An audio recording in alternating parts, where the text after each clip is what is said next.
ஆவியானவர் என்னில் இருப்பதால் குறைகள் இல்லையே, எல்லாம் நிறைவே.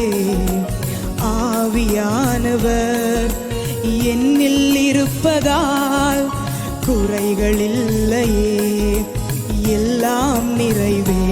ஞானமும் உணர்வும் ஆலோசனை பலனும் அறிவையும் தேவ பயத்தை தாரும். ஞானமும் உணர்வும் ஆலோசனை பலனும் அறிவையும் தேவ பயத்தை தாரும். எனக்கு